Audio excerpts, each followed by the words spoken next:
Welcome to Quilt Blocks on American Barns. I'm Eleanor Burns. We've been moseying through the countryside, just sewing up barns with quilt blocks on them. We've already done 5 of the barns. We're done with them, and now we're stitching up the blocks. Now, all of these blocks are painted on a barn somewhere. We have already finished cups and saucers, and then we did corn and beans. Ooh, pretty, lots of fun. This one is the flying geese block, symbol of the Underground Railroad, and we also did wagon wheel. Well, we only have 3 blocks left, and I think they're the best. We have the North Star to do, which is a striped diamond. This one is called Fall Harvest. Ooh, it's a little tricky matching those seams, but you can do it. I saved the easiest one for today, and this is called Dora's Delight. A lot of fun right here in the very center with diamond stitching and then little flowers coming off, and then more curved stitching around the points and the corner square. It's a great block. Well, this block, Dora's Delight, hangs in Schmidt on the Schmidt barn in Ulmer, Iowa. Well, you can see the old shake, really old looking barn, board and batten, probably the original. Dutch doors, I love those Dutch doors. Lightning rods across the top, and here hangs Dora's Delight. It's great. Well, Dora's Delight is very near to my heart. This is my grandmother, Dora Scheidemantel-Drischel. She's the mother of my mother. Well, she was a great grandmother. I'll tell you more about her. And here are her parents, my great-grandparents. This is Mary and Cooney Scheidemantel, lived in a farm near Zelienople, Pennsylvania. I spent a lot of time with them. Well, I can't wait to show you Dora's Delight.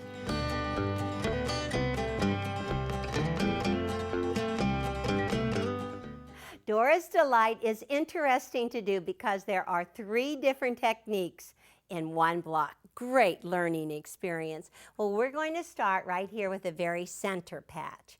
And that is easy. It's on point. It's a 3 1/4 inch square. Now you can do it with a straight piece of fabric, or you could go ahead and do a little fussy cut right in the center. Put one of your farm animals there.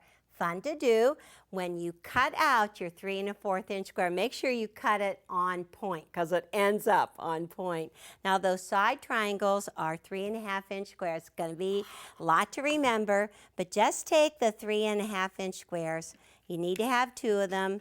Cut on one diagonal on both of them. Now I'm going to be showing you both the 12 inch and the 6 inch. So let's just take this square and flip your triangles right sides together to it. Oh, look at this. Big old tips hanging out on both sides. Just get those points centered right in the middle, right sides together. So 1/4 inch seam, 15 stitches to the inch. And while I sew this, I'm going to tell you about my grandmother.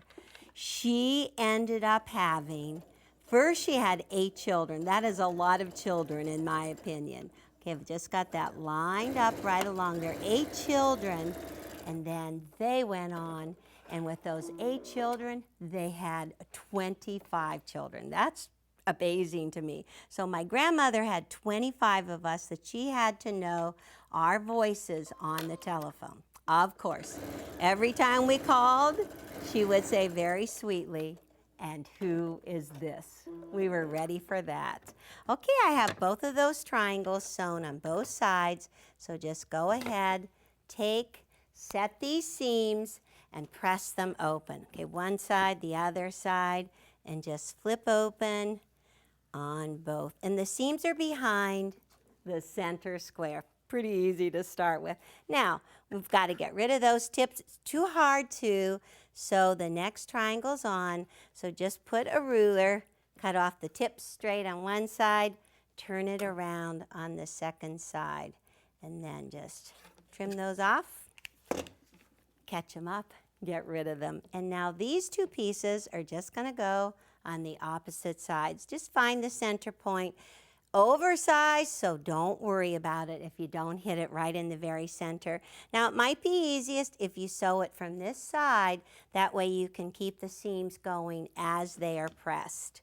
All right, so let's just get that.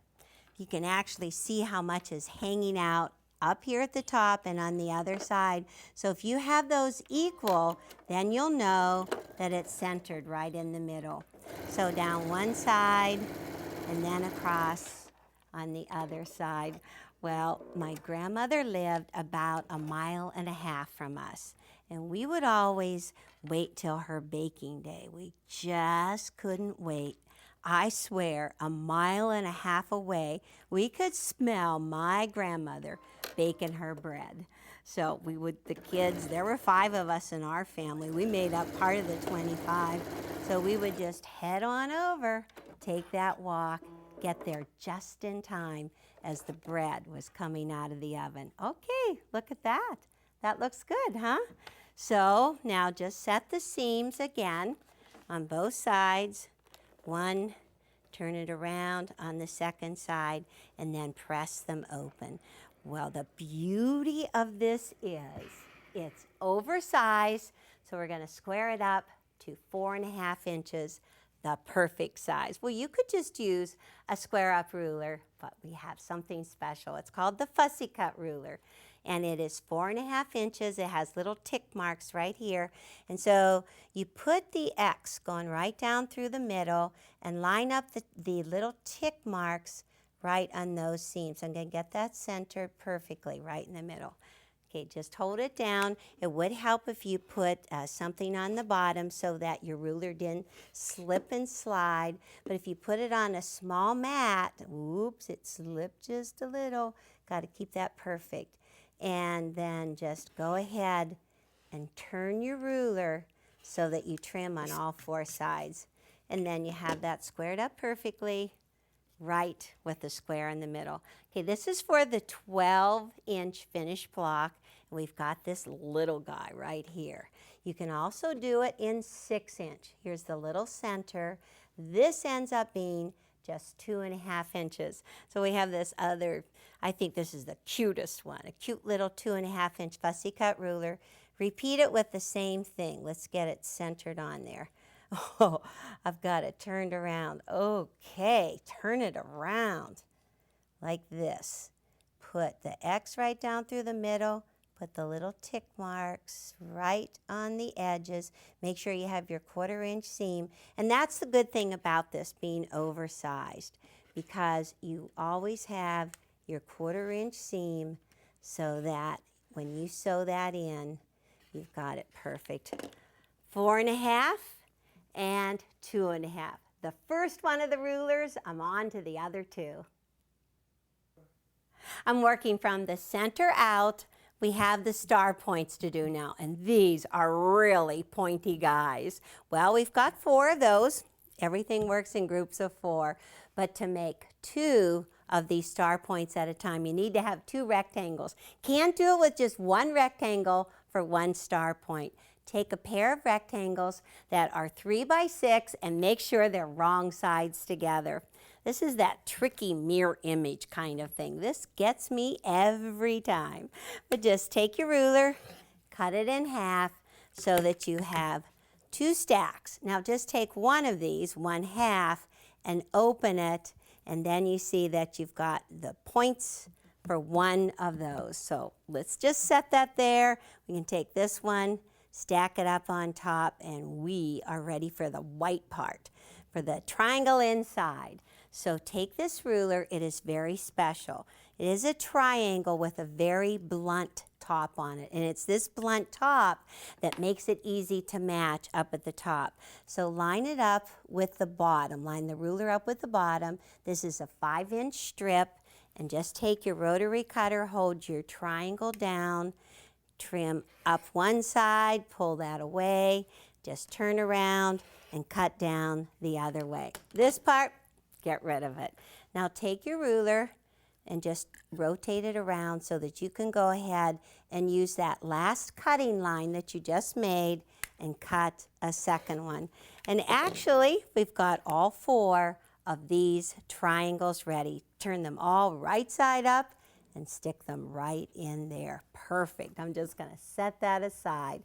Now, let's just take one of these, and we will take the piece on the right and get rid of it, because this guy just makes you crazy. You get all mixed up on it.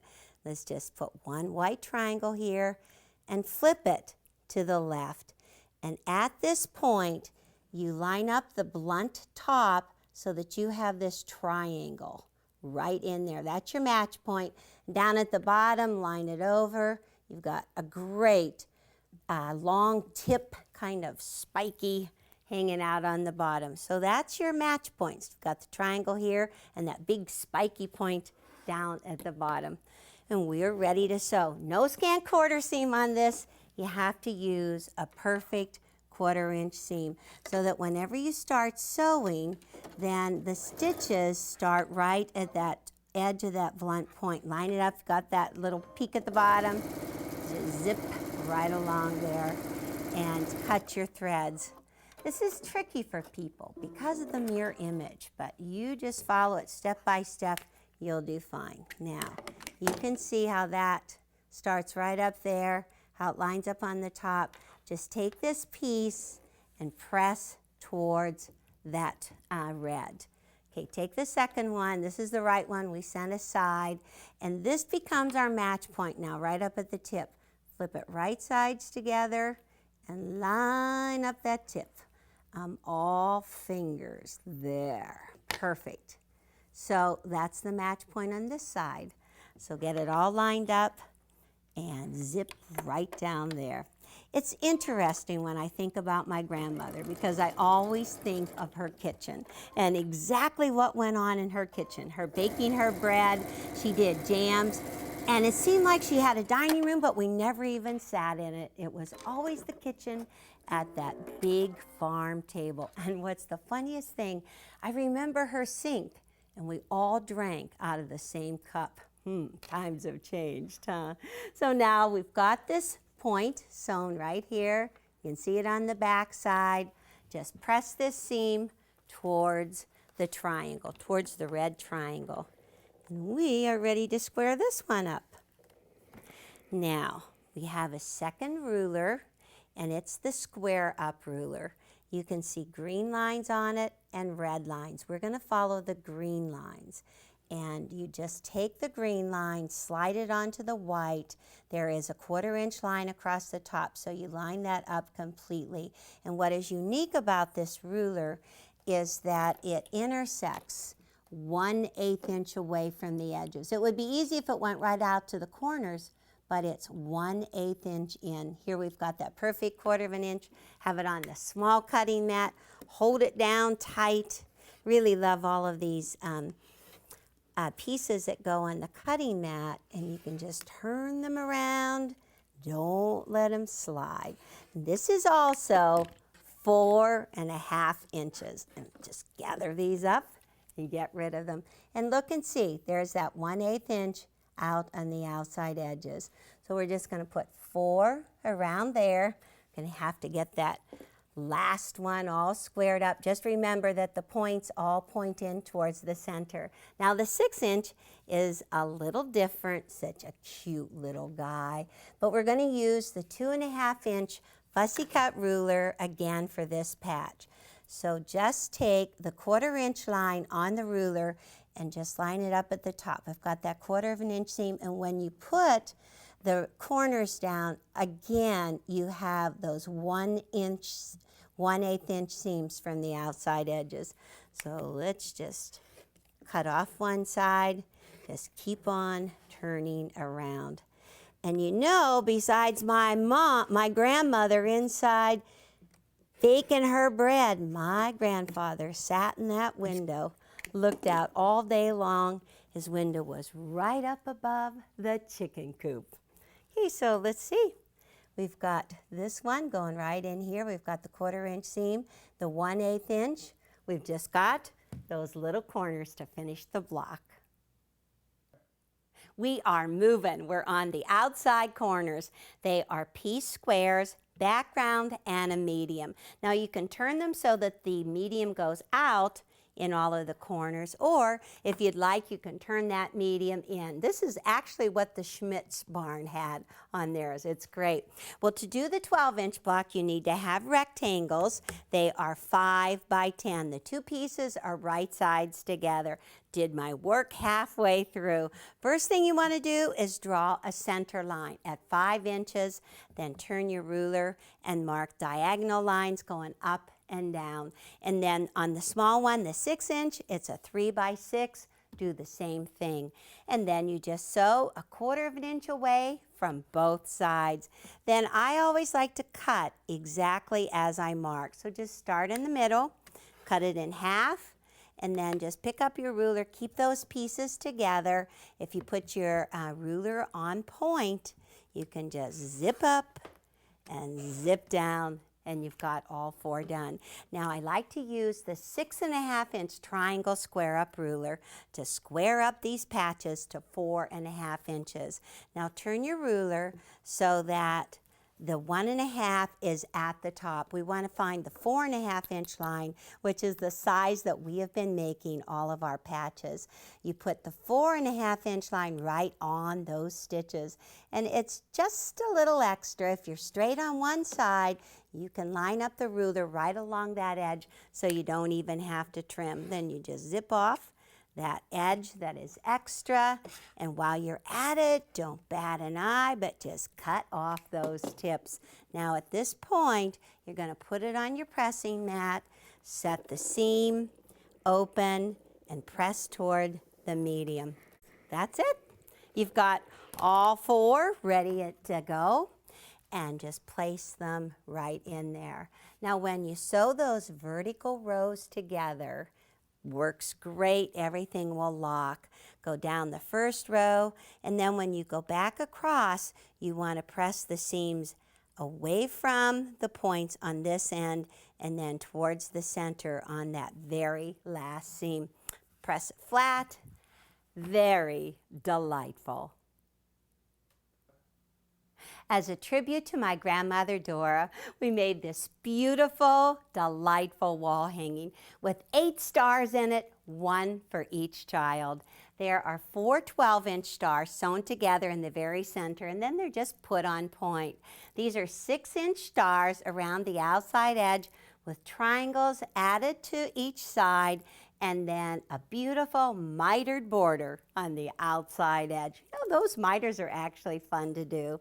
We'll start out with 7-inch squares. You need 4 of them, 4 of the 6-inch stars, and just cut that square in half on the diagonal. Now it's going to go like this. You're going to put the edge right along here and then turn this one so that it goes like this. A little tricky there. So this is the very corner that's going to go along the outside edge.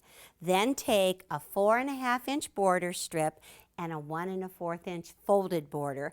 Just press that folded border in half, wrong sides together, and stitch the raw edge against the raw edge of the 4.5-inch border. Zip right down there with a seam less than 1/4 of an inch.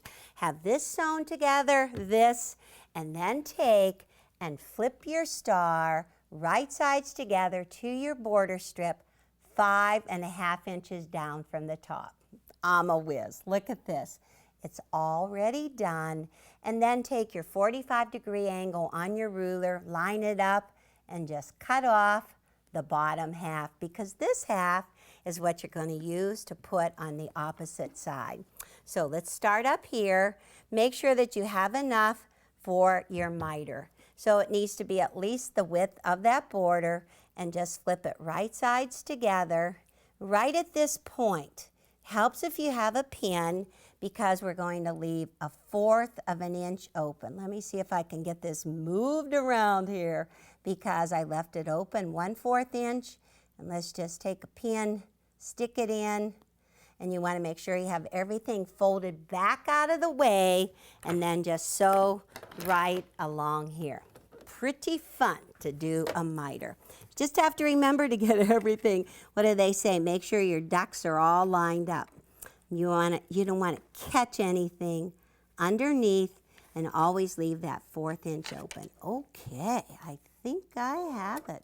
Well, I do have to tell you, if you are ever in the Zillionople, Pennsylvania area, you've got to stop at the Log Cabin Inn for my grandmother's signature peanut butter pie recipe. Oh my gosh, we thought our bread was good, but that peanut butter pie is the creamiest that you'd ever want to eat. Really fun. Okay, so we're down at the bottom. Just cut those threads, raise your presser foot, and right here, let's see what we've got. We've got this edge going out right along here, and we've got just enough for the miter. So let's just take and press this out like that. Oh, you've got to be careful so you don't cut off your folded border. Let's just press from the triangle out, and the seam will naturally fall underneath. And got this all lined up for the miter. So all you do is just take these two ends and fold them together like this. Make sure everything is folded out of the way. You draw a diagonal line from the tip right here out to the outside edge, right along there to the outside edge. Stitch on that line, and then you just trim it away. And when you open it up, you've got that great looking corner. Just stitch it right onto your top, and it will be delightful. I love antique quilts, and I love the hunt for them. When I flew into Iowa for the barn trail, our first visit was an antique store in Walnut. I was happy with my find, a Dora's Delight quilt. It's a twin-size quilt with 21-piece blocks set together with solid squares, and the workmanship is lovely. The quilters stitch single flowers in the solid squares. Well, there's no border, but a lovely finish, ruffles on 3 sides to just fancy up the bed and take the place of the dust ruffle. It's great. Love it. Well, my grandmother Dora lived in a town called Harmony in western Pennsylvania. Her sister Edna had lots of chickens on a farm right outside Harmony, and she was the one with the feed sacks. And it was her feed sacks that I learned to sew on. Well, this is the first quilt that I made with her sacks. It's not much quilting in it, but you can tell they're feed sacks because of the texture in the fabric. Oh, the glorious feed sacks. Well, everyone thinks first about the small prints, but look at the gorgeous prints. There's a small print on the top, a paisley, really bright colors, and the traditional apples and fruit for the kitchen curtains. I love this one with the green butterflies and the same green mixed in with purple. What a dynamic print. I think this is my very favorite one, really bright. And then there was checks and even printed pieces to look like a quilt. Well, I could just hear my Aunt Edna say, "Earl, buy 3 sacks alike so I can make a dress." Well, this pinwheel quilt is beautiful with all the feed sack prints and bright colors, but you need the white to set off the blocks. Well, Dora's brother-in-law, Ralph Drischel, owned the Clover Market in Harmony. And here's a picture of the Clover Market. My mom told me about hanging out in his store. Well, he had white feed sacks that were important to go with the prints. Now on this one, you can see the imprint of the C and H sugar. Let's just fold this out. Fading away, but it looks great. C and H sugar. Well, he had all kinds of sacks. He even had sacks the country sausage came in. You could get at least one patch out of this little one. And there were all brands of flour. You know, my mom had a secret recipe of making the sacks really white. She boiled them, and I wish I would have paid attention. Well, when I visited Harmony years ago, I bought this box of cut up feed sacks. And it was such a treasure for me. Well, I started out with this pattern called Goose Egg. All of the patches were cut All I needed was the white feed sack, and this is all the further that I've gotten. Just been sitting and waiting. And then in 1998, I started and sewed up some 9 patches. Got all the pieces cut, and this one too has been sitting and waiting. You know, I have wasted so many guilty moments just waiting to finish them. So now I started the Bucket List Quilt Club. All you have to do is finish a quilt you started, and you can't wait to finish it. Just 1 quilt a month. You know, I think I can have the Bucket List Quilt Club going for 30 years and maybe never finish. So let's all make a pact. Let's get going and finish up those quilts we love.